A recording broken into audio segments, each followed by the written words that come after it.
Let me start today's video with a quick disclaimer. I am not advocating for Warzone 1 movement to come back, and I'm not saying that movement should be meta in Warzone 2. I'm simply taking what they've given us and going over 3 simple movements that will allow you to win more gunfights. Let's go ahead and jump into it. Now, the format for today's video is going to be very simple. I'm going to talk you through each of the 3 movements, going over how, when, and why they are so important. Then from there, we're going to break down some clips. I'm going to show you them in-game and really talk you through how they allow me to win that gunfight or get out of the scenario that I'm in.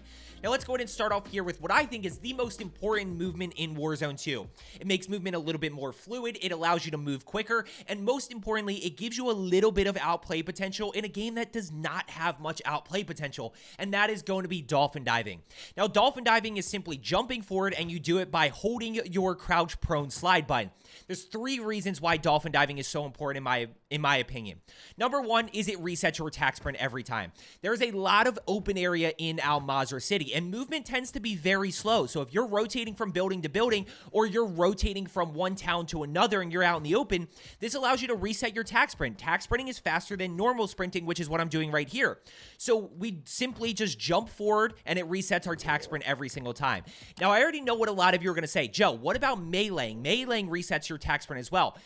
Absolutely. And that's reason number 2 I like dolphin diving. It makes you a harder target to hit. If you are caught out in the open and you're rotating, which makes you a harder target to track, simply by meleeing where you're standing, you're walking, and then you reset your attack sprint, or are you a harder target to hit when you are full dolphin diving, you're fully jumping forward, going prone, and then resetting your attack sprint. And it's pretty quick to reset that attack sprint. All I'm doing, by the way, is attack sprinting, and then I go. Attack sprint, and then I go. Right? So that's all I have to do. That makes you a much harder target to hit. I mean, with meleeing, you are standing vertical, you're walking, you're slowing down, and now you keep moving.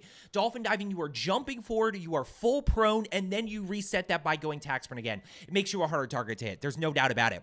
Number 3 is it does give you a little bit of outplay potential, and I want to show you this one because this is where I think it's most valuable. First things first, I want you to go into your settings, go to advanced, and turn on invert, slide, and dive behavior. Put this on inverted. Sliding is not very useful in this game. So instead of having to hold that button to dolphin dive, now all we have to do is tap it. It makes it a little bit quicker. You don't have to worry about holding it, and you never have to worry about sliding. But in a scenario right here, take this guy and say he's shooting at me, and I need to get behind cover. This is not very quick. It also makes me very easy to track, versus if I need to dolphin dive, I can dolphin dive behind cover here. Now I've broken the line of sight, and I'm in a position where I can easily reset my attack sprint, and keep in mind, there's not much audio in this game, so I can get all the way around this corner right here, plate up, reload, and then I can re-engage. He's going to have no idea where I actually went. So dolphin diving allows us to jump behind cover when we are actually getting shot. And also keep in mind, this brief moment right here where I'm jumping, it makes me a harder target to hit. If this guy is shooting at if I'm like right here and he's hitting headshots and I jump, he's not hitting me at all anymore, and I'm behind cover. I broke that line of sight. So I think dolphin diving gives us a lot of outplay potential in a game that does not have much, because we can constantly use it to dive behind cover and break that line of sight. And keep in mind, like I said, guys, as soon as I'm behind this piece of cover and I dolphin dive, I can go back to point number 1, reset that attack sprint and keep moving, which allows me to get away much quicker, and then I can figure out what my next play is. Now, one thing to keep in mind with dolphin diving, when we talk about slide canceling, you know, they are similar in a sense. The one thing we can't do with dolphin dive is challenge somebody around a corner. Oops, I slid. We can't challenge somebody around a corner like this because it takes forever to ADS. I'm going to hold my ADS button as soon as I dive, right? So I'm going to hold my ADS button, see how long it takes. There's no way around that. There are some ways that people get crazy, but nothing that's actually valuable and useful in-game. So we're not using this to challenge somebody like that. Not at all. So it's simply to reset our attack sprint and kind of use it to get behind cover when we need to. That's where it does differ from slide canceling. Now, movement number 2 is going to be jumping, and there are a few things that I want to talk about here. There's jumping while shooting, and there's going to be jump peeking corners. Jump peeking corners is the number 1 way that we're going to challenge people, so we can go ahead and start there. You know, as I said, guys, we cannot do this. We cannot slide around corners because it takes forever, so we're going to jump peek corners. Now, the one thing to note is look how long the ADS time is. See how long the ADS time is? So what we're going to do is when we jump peek a corner, we're actually going to hip fire, because we can hip fire and then we go ahead and ADS, and that's what's going to allow us to get that first shot off and then from there, we should be able to ADS and win that gunfight. And as you probably saw in some of these clips that I'm rolling right here, it does really help. This is also how I go about breaking cameras. You know, in a scenario where I've broken the line of sight, I can jump peek this, get way far out, and then go ahead and break that camera, allowing me to get that kill, even if I am low health, especially with how fast this TTK is. Now, the other one is going to be jumping while shooting, guys. Jumping while shooting is my second favorite thing to actually do when I'm in a gunfight. I don't know if there's any people that are actually standing up right here. Yeah, we can use this guy. So if you notice that as I'm shooting and I jump, see how that goes to the guy's head? That just mixes in headshots and it makes you a harder target to hit. If we're both shooting this spot right here, right, on each other's bodies, he's shooting my stomach, I'm shooting his stomach, and I jump, now he's shooting my legs and I'm shooting his head. That's going to allow me to win that gunfight. Now, I don't use this very often. I use this a lot in Warzone 1.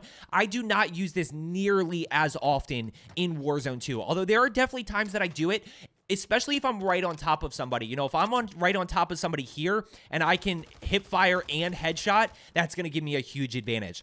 Now, movement number three, and then I want to talk about actually combining movement number 3 and movement number 2, because this is a little bit more advanced, but you absolutely can do it, is going to be strafing. Now, this is keyboard and mouse. This is a little bit harder for you guys, but controller players, I cannot harp on this enough. You're not going to see it here because there's no aim assist on these, but guys, when you are strafing left and right, you get what is called rotational aim assist. So as I'm strafing this way, my crosshairs are actually trying to hold on to that enemy. It's giving me that aim assist. But if you're standing still and you're moving like your right stick like this, it gives you a little bit, but not nearly as much. So what we want to do is we want to be strafing left, right, or one or the other. You can absolutely go straight left, or you can go straight right, which really gives you that aim assist. And that's going to help you a lot, especially in situations where you're in that mid-range, that 10 to 20 meter range, or with your SMG, or even at long range, it does help as well when you're getting shot at. That makes you a harder target to hit, and it gives you that increased rotational aim assist. Now, the last one that I'll leave you with before we go ahead and jump into some clips here, you can absolutely jump while strafing. So if I'm shooting this guy, right, I can jump and strafe at the same time. That's going to give me aim assist and allow me to mix in some headshots. So that's another one that if you want to start implementing and work on, it's a little bit more advanced, but it absolutely does help you. So the 3 most important movements: dolphin diving allows you to reset your attack sprint. Jumping while shooting and jump peeking corners gives you a little bit of a gunfight in, little bit of an advantage in gunfights. Strafing is the most important thing for controller players because it increases your aim assist. So let's go ahead and jump into some clips here. So we're going to be breaking down 3 different clips here. First one is going to be a really good 1v3 scenario. The second one is going to be a 1v1 where I absolutely finesse the guy, and then we'll wrap it up with another 1v3 scenario. Starting off right here, I actually went down to some people sitting on top of these buildings. So I'm going to burn my self-revive. You'll see my high alert go off right here, but I'm just thinking about getting into cover, plating up, and then I'll figure out how to re-engage. As I'm doing that, though, I actually hear an enemy below. So when we talk about strafing, that's going to be the first movement that we see. The biggest benefit to strafing is aim assist, which I actually don't get through these railings, but it still makes you a harder target to hit. You see him missing shots right there. I'm able to get the down and thirst. Now, right here, I'm trying to figure out what I'm going to do next. I don't know where they're going to approach me from, and this enemy ends up pushing through. So next up, what you're going to see is I don't get off to a good jump here. I don't really connect with any shots, so we're going to go ahead and disengage this fight.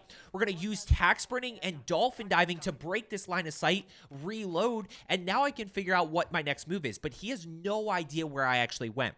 Now, once again, when we talk a little bit about advanced movement, right, and we're talking about simple movements today, but you can use a dolphin dive in an advanced manner to actually jump into windows. All you got to do is time it correctly, and you can get straight into that window and actually go through it, which really breaks your line of sight. Now, right here, I'm getting live pings from my teammate, and this is the biggest difference between Warzone 2 and Warzone 1. In Warzone 1, I'm taking complete control of this fight. I'm full plated. I've got 45 rounds here in my gun, so I'm ready to go. I go challenge this guy. I slide cancel around the corner. I either break his camera or I do something that gives me the advantage. But in Warzone 2, we don't have that ability, so I'm just going to slow down here knowing that he's pushing.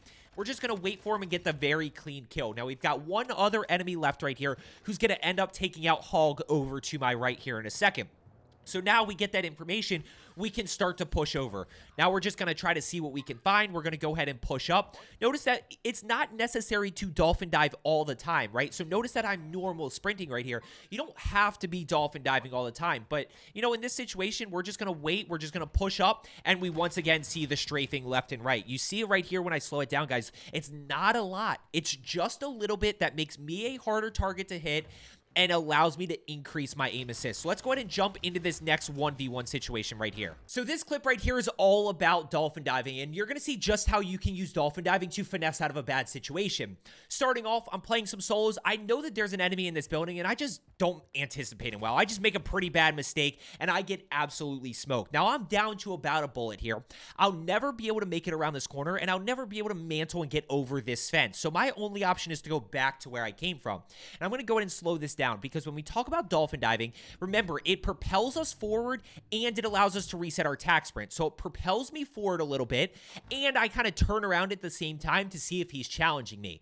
When he's not challenging me, I can easily reset my attack sprint, and now I've broken this initial line of sight. Now he no longer has an angle to shoot me in my back, so I dolphin dive again around this corner because it propels me forward and it resets my attack sprint. I dolphin dive again, and now I've completely broken this line of sight. So I'm going to go ahead, I'm going to reload, and then I actually challenge this guy. I make a little bit of an aggressive play there, but we're going to once again challenge around this corner. And this is pretty much just a little bit of a strafing clip at this point. This is where the TTK is incredibly fast. You could have absolutely played it up here. I decided to play it a little bit aggressive. So when we push this together, you're going to really see how dolphin diving allows us to reset our attack sprint and play faster, and it makes us a harder target to hit. It propels us forward, and then we can reset that attack sprint. We can get to cover, at which point we can figure out what our next play is. Do we need to replay it? Do we need to reload? Do we want to re-challenge here or continue to finesse and get away, at which point we re-engage then? It kind of gives us those options back once we've outplayed the enemy. So let's go ahead and jump into clip number 3 here. So this last clip is a very aggressive 1v3, and I'm actually only going to be using strafing and jumping. I do not dolphin dive in this clip, but starting off, I've got a live ping on an enemy outside, and I want to give you a quick little bonus tip here to win gunfights, which is going to be to hip fire everything. Hip fire your SMG, your AR, LMG, doesn't matter.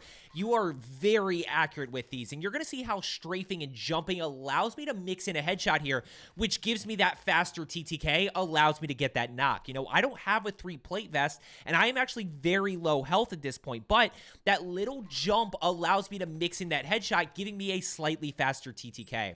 Now, I don't know why I played this as aggressive as I did. I should have played it up right here, but I ultimately decide not to, and this second gunfight is all about strafing. Remember, strafing increases your aim assist, also makes you a harder target to hit. And when I have something like a Fennec in hand, the TTK is so insanely fast that he can't do anything. And you guys really see it here. It's not a lot. I mean, look how much I'm strafing here. It's not like I'm going crazy. It's just a little bit of back and forth allows me to get that knock. Once again, have no idea why I played this aggressive. I go when I'm thirst hungry and I want to get the thirst, so which I don't even get. He ends up bleeding out one right there. I think the second guy bleeds out, and now the third guy is going to challenge me. We're finally able to play it up. The one time I could have used a dolphin dive is right here. I hear this guy somewhere around this corner, right? He just thirsted my teammate punt, so I'm going to go ahead and push back. I absolutely could have dolphin dived here to get around this corner, but I end up not doing that, and I get shot a little bit. So to wrap this up, guys, you're just going to see, and then I'll play back for you full speed, but watch the jump. Watch the jump, right? The little jump allows me to mix in that headshot, gives me that TTK that I need. So I'm going to go ahead and push around the corner. I'm going to reach out here. And notice there is no jumping around the corner. This is straight just peeking this corner and catching him off guard. So you don't always have to jump peek corners, but I did jump while shooting. Allows me to win that gunfight. So I hope you found today's video helpful. Dolphin diving, jumping while shooting, jump peeking corners, and strafing. Focus on those. You'll start to win more gunfights. As I always say, let's get better today, and I will see you tomorrow.